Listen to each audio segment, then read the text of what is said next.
What's up, people? What's up, people? What's up, people? Welcome to JK Lee Sportz.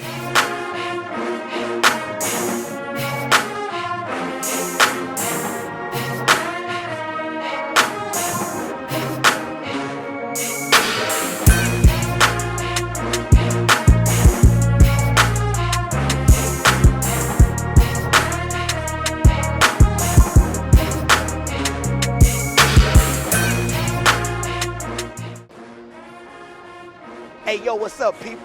Man, I got a jam-packed show tonight on JK Lee Sportz. Up first, I got the CSAL Head Girls Basketball coach, Marcus Lollis. And I got Shaila Foreman, the most outstanding player of the SU Lab State Championship game. Man, y'all stay tuned. We got plenty more.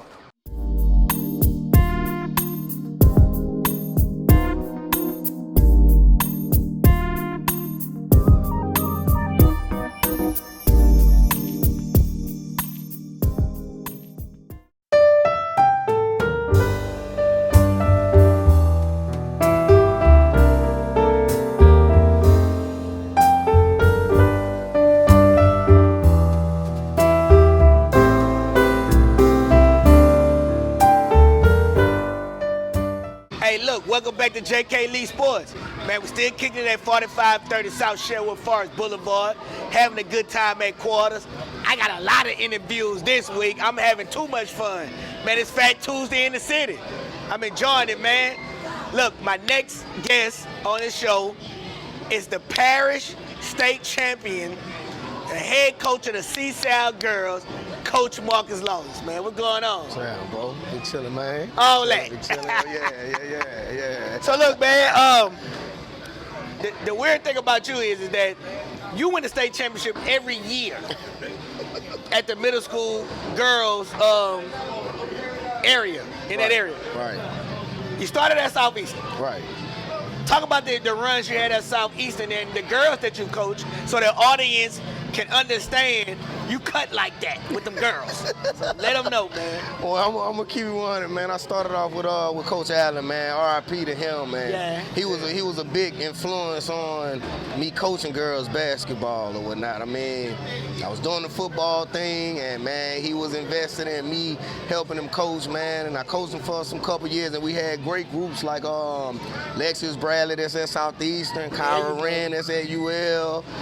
We had some great groups that came through those years, man, and I was just happy to be an assistant coach and to be able to help him and learn from him, to be able to even one day do my own thing or one day even take over for him. And, you know, abruptly he ended up dying, man, some years after, man. So I was happy to really take over and to keep his name flowing, bro, and to keep it going to where, like, you know, these girls can really be seen and, you know, be able to go to college, get scholarships, all the above, man. Yeah. So, I mean, that's a big issue with what we've done. And now this group that's coming out this year with Elijah Washington, Kaylin Jack, Anicia Bell, Shania. I see you Madison Prep, man. Yeah. Shania Charges. There you go, man. Shania Watkins, she's at Walker right now, man. There's other great group of girls that have come through. I missed the Cyprian twins that went to Parkview. Yeah. Man, I had Melena Duncan, man. Man, Jalen Wright. Like it's a lot of names that came through, bro. That I'm happy to say that I was happy to help, you know, grow, mold,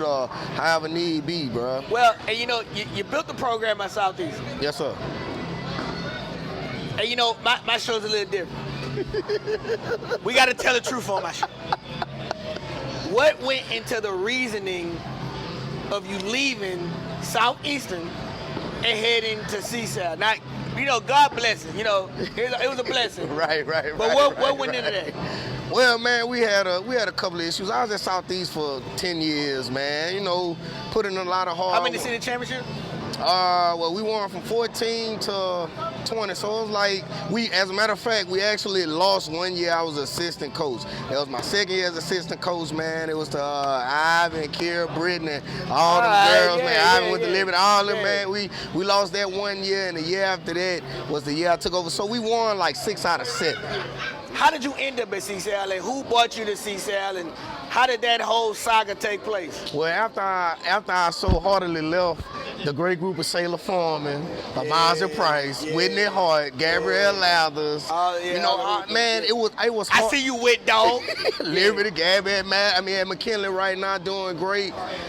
man, to lead that group, that was another generation of kids that you obviously like, man, it's all about the kids. I want to hold strong to them from all the tears and the hugs and the crying.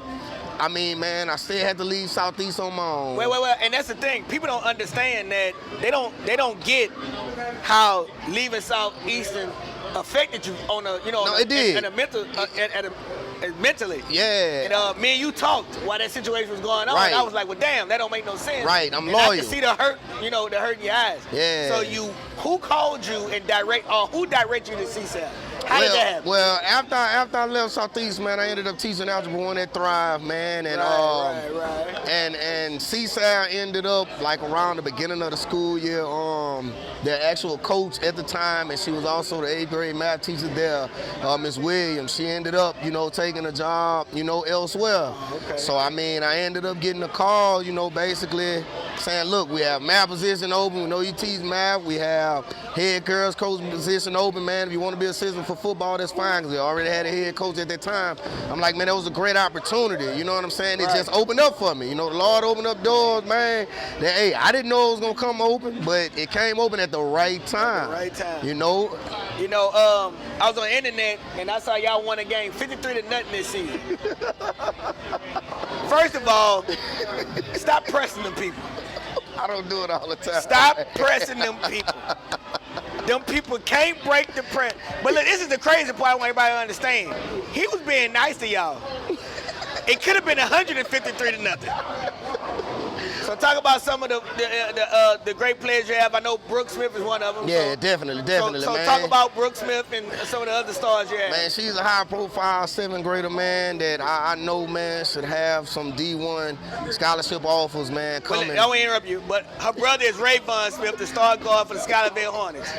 Also a Southeast product. I had you on the show last, I had your highlights, and I talked about y'all won the city championship that time.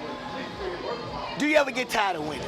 Man, not necessarily, man, because it's the look in the kids' eyes, man. Like, hey, when you putting them a part of something, bro, that they obviously, some of them haven't seen, some of them have. And to play in these standing room only championship games, man, hey, that could like be a high school game. Yeah, man. bro, that could be a lot for some kids at that age, man, to have to see. But if I do this in middle school, I get to high school with this same type of crowd.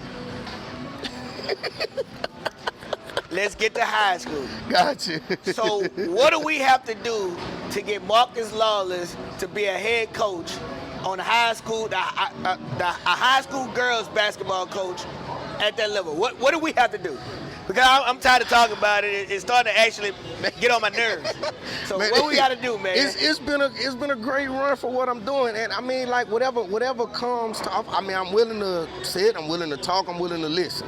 I have the accolades to show at this point, man. My work is proven, my loyalty is proven. You know what I'm saying? But it's just all about, man, the best situation. And that's not saying you going to a team that's loaded. They're just saying what's the best situation I could go to become a head coach. And I'm not even passing up the point of being an assistant coach to learn the ropes, But I see your face. But just being on the humble side of things, bro, that's how I feel, Like I'm a loyal person when it comes down to it. Yeah. That's especially man, look, man, it's great to have you on the show, man. Anything that, all jokes aside, anything that I can do to help you get to a high school coaching position, man, I'm there. Whatever you need me to do. I've been screaming for 4 years, man. You have. I'm losing my voice. I've been screaming so much. It's all good, man. Keep screaming, bro. It'll come soon, big dog. Already, I appreciate you, bro. Y'all stay tuned, man. We got plenty more after these messages.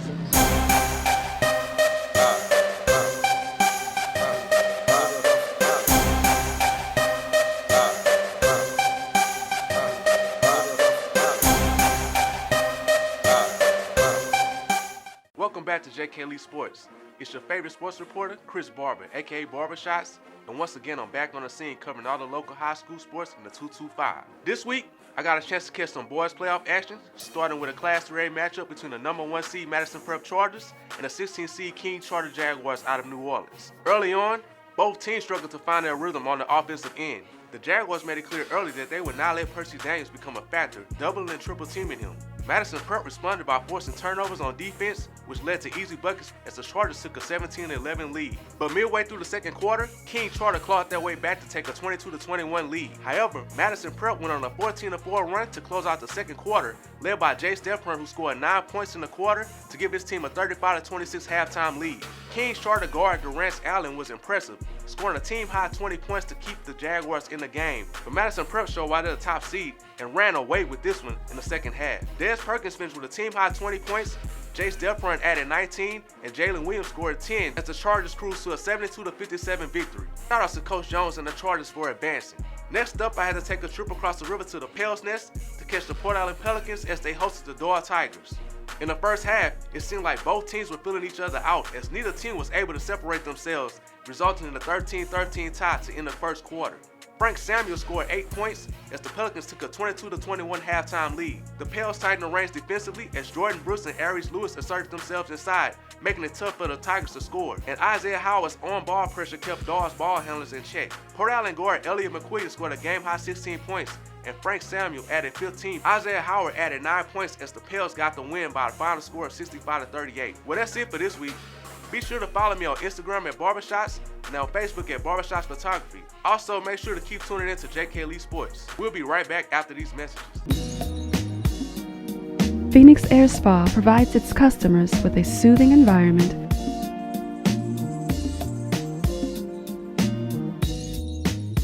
incomparable professional services,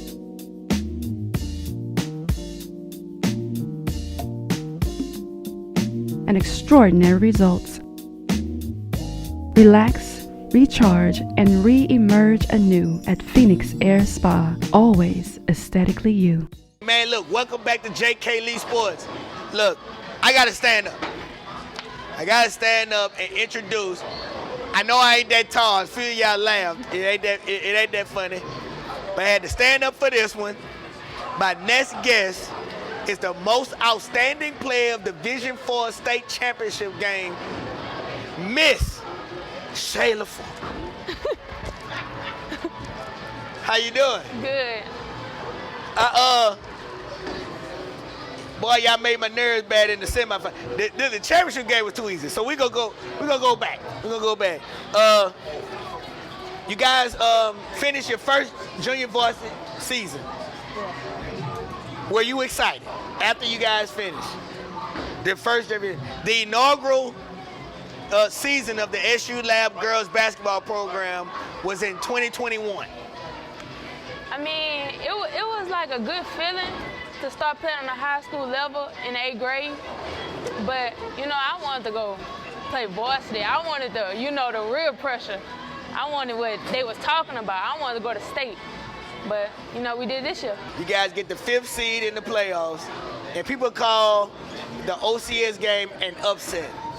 How stupid is that? How stupid do the people think that y'all upset a team that y'all were clearly more talented? How stupid do you think that is? Because I think it's terribly stupid, but you go ahead. I think it's crazy. Because, I mean, like I said, all that talent on the floor. They was doubting us, so we had to show them. And you played a lot of minutes. So talk about the mental fortitude it took to be in that situation where you don't come off of the floor. Y'all, she don't come off of the floor. Like, Kiana, coach trying to take her out, she get a sip of water, a Gatorade, and she back in. So talk about the mental fortitude it takes to understand that you will play the majority of the minutes. From previous games, it was just leading me up to that. Understanding I had to play the whole game. It was just making sure my teammates was all right too, because you know some of them wasn't catching the break either. So being like that coach on the floor, telling them what to do, and you know trying to stay as a team, keep composure the whole game. That was all we needed. So look, you were number 44. So we're gonna get some background into that. And I'm gonna ask you about the pressure because you know your dad is Shannon Foreman, University of Memphis, Division I recruit.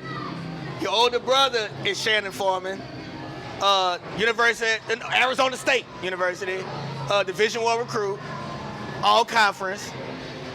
Your older brother is a consensus all-state performer and Shane Foreman, and you the baby. So, how much arguing goes on in the house when y'all fuss about who's the best athlete? At one point, I wasn't involved in the arguing. So, you know, I just sit there and egg everything I on, love it. you know. But then it was like, I had to put myself out there. I was like, yeah, I'm going to win state all 4 years, and I want to get the MVP.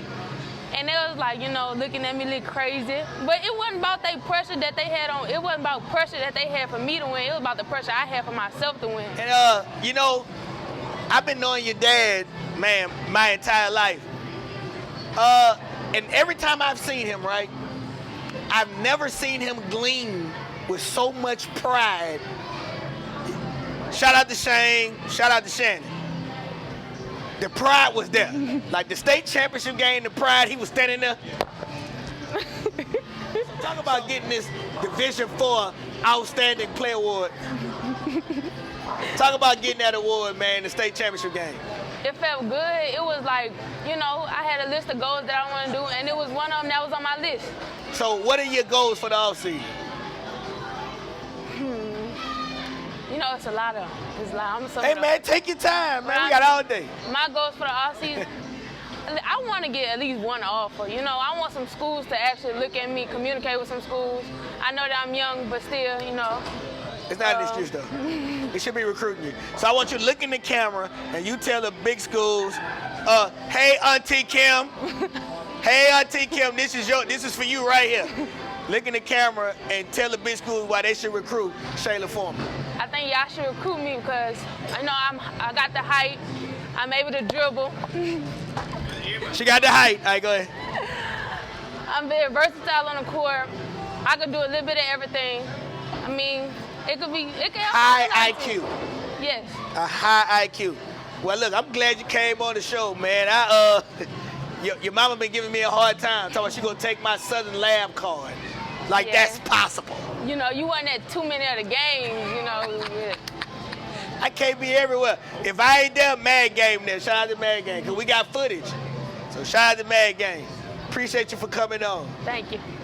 Hey, look, y'all stay tuned. We'll be right back after these messages. With the rise of racism and peace being taken from the world, it leaves a person to wonder, what's going on in the world? Sadly, these things are not going away. Read The Dog Whistleblower to find the link between racism and the coming Armageddon.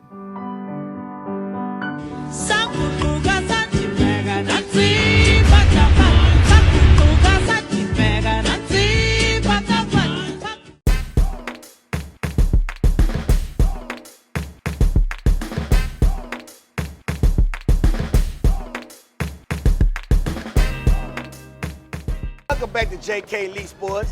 As always, man, we still kicking it at 4530 South Sherwood Forest Boulevard at Quarters, and we having a great time. Man, look, the next part is my favorite part, man. Welcoming Relly Rell back for Talking Sporty. Hey, man, glad to have you back, my brother. Fat Tuesday. Fat Tuesday, man, we got our beads on. We ain't gonna say what we had to do to get these beads, but hey, it is what it is. Yellow topic. First topic. How do you feel about Art Biles stepping down at Grambling State University? Ooh, that Art Biles situation. Ooh, you know you gotta walk light on this.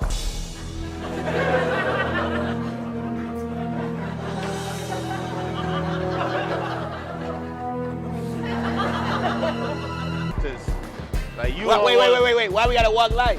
Man, I don't want the Me Too. I don't want none of that. I don't want nobody coming after me. Because I know my Twitter name, I know all this Instagram name, all this right here, so don't send me no messages, okay? I am behind y'all. I am on your team. Me too. Yeah, me too. Right? All for it. Fight the power. But, I mean, I like the hire when they hired him because I was like, dude, do the genius. Like, Dude, no offense. Like, he could put the points up. Grambling had a hard time scoring last year. Like, everybody saw that. They were struggling. See, I don't think they could have beat Park Far in the middle. But, I mean, you know, I like the hire. But then I started thinking about it. I was like, oh, yeah, oh, boy, I did get caught up in the... No, you saying that. You saying that. You saying that. What did he get caught up in? You saying that. But I understood. Educate me. What did he got caught up in? Allegations. Allegations of what? Careful. I'm gonna let you handle it. Okay, it's crap. The whole situation is crap. It shouldn't even be taken this far. It's the stupidest thing I've seen. Art Biles having to step down after certain. At what point? At what point? Move my chair over a little bit. I mean, the man didn't serve in the jail time. So at what point is his professional jail time done? At what point has he served his time? HBCUs employ guys that have actually done way worse than Art Biles. For example?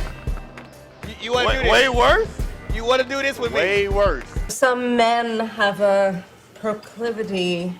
You want to do this with me right The now? only person that really get away with doing that type of stuff is Nick Saban. Blue, you're my boy! Thank you, sir. Nick Saban, you could kill somebody, chop the body up, hide the body in the back Again, of Trump car, and have- Nick Saban can hire you and they're not going to say that. HBCUs, one HBCU has hired a guy twice that has had allegations of improper affairs with students. What HBCU? I feel that powerful men almost always abuse. Nope. Yeah, I don't I understand. ain't saying none of that. JK Lee Sportz saying this. I ain't saying nothing. All I'm saying, man, forget that. I can speak on the topic. That's my job. God, careful. It's crap. Me Too wasn't popular. Yeah, the next topic is crap. Please, next topic. I don't want to lose no sponsors. I don't want. Next topic. Second. Hold on, wait a minute. Y'all thought I was finished? It ain't about losing sponsors though, but at a certain point, we all got to tell the truth. You know, and you sit in the situation. I move my chair over. You're in a situation where you can never be holier than thou because we know you. We know you. So give me the next topic. Second topic. Is 7-on-7 football a necessity? Is 7-on-7 football a necessity? Of course it is. Helps with the recruiting. It gets the guys work. And the only people It gets to work. the guys that's playing. All the guys? Yeah, every guy. Every guy that play, unless they're playing for the wrong 7-on-7 organization, we got a lot of that going on. Oh, no. A lot of guys sitting on the bench with 7-on-7 organizations, but Oh, no. I don't want people to take 7-on-7 and really think like it's real football. oh no, it doesn't equate to It real doesn't always translate to real football. I mean, you got quarterbacks just standing up there patting the ball. He throwing the ball through what an offensive guard's supposed to be, right through the center, and he's just making a 2-yard pass. And like, dude, you done hit the center of the back of his head. So your quarterback look good in 7-on-7, sitting there patting the ball and just throwing it through the O-line, D-line. But what's gonna happen when that O-line, D-line right there, and that linebacker right there, and he gotta throw it over the hole? It shouldn't be the only mechanism at all. It should never be the only mechanism that gauges a football player. We see a lot of guys get offers from 7-on-7. Getting offers from 7-on-7. That's what I'm trying to say. Like, you getting offers from 7-on-7, like, and a lot of that ain't translating. Because the quarterback sitting there patting the ball, he ain't got to get off his spot at all. He just standing there, and he ain't moving. So a lot of people, these 7-on-7 quarterbacks look good, but you put them in that fire, they ain't good. So some people gonna get their feelings hurt. A lot of mamas around here talking about my son, your son not good. He just won some 7-on-7 games. That's how I feel about it. I agree with you on that.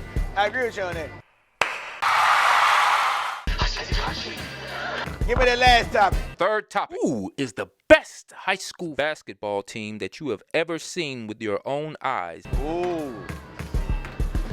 You up front. I already know where I'm going. I mean, being a lab guy, we can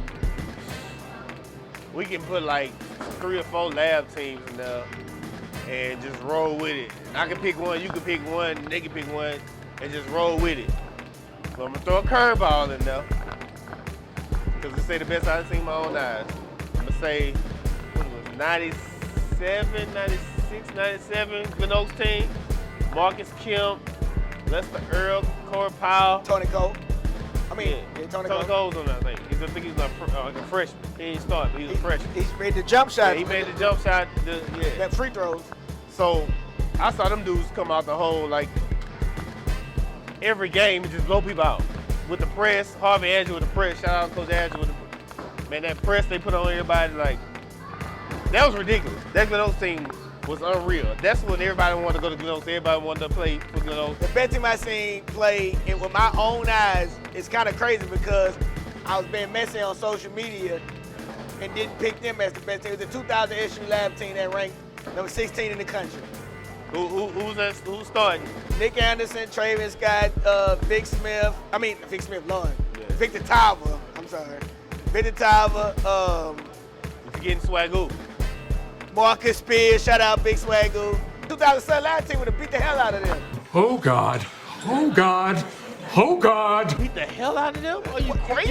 You think with Lester Earl? With Nick Anderson, Texas A&M Big 12 Player of the Year. Okay. He was taller than Marcus Kemp was on the team like 6'5", playing point guard. What that mean? Corey Powell was like 6'8". Swagoo was 6'4". Corey Powell was not 6. Corey Powell was 6'3". 6'4". Boy, you better go Google. Corey Powell was not no 6'8". I know he shout out. Actually, Corey Powell is listed at 6'5". Shout out Corey Powell. Yeah. Better Google him. Boy, you better Google him, boy. Hey, it's Fat Tuesday. Fat Tuesday, man. Appreciate y'all watching. We'll be right back after these messages. Hair Artifice Salon is professional, affordable, and waiting for you. Give us a call or schedule online for the 5-star look for less.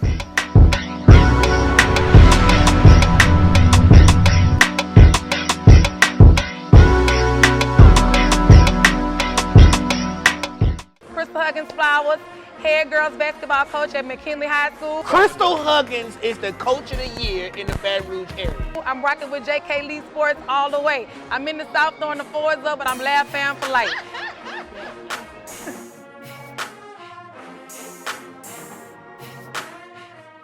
That's it for this week. Always remember to follow me on all of my social media platforms, JK Lee Sportz. Watching this on YouTube, remember to click that like and subscribe button on the MG Network. Holla.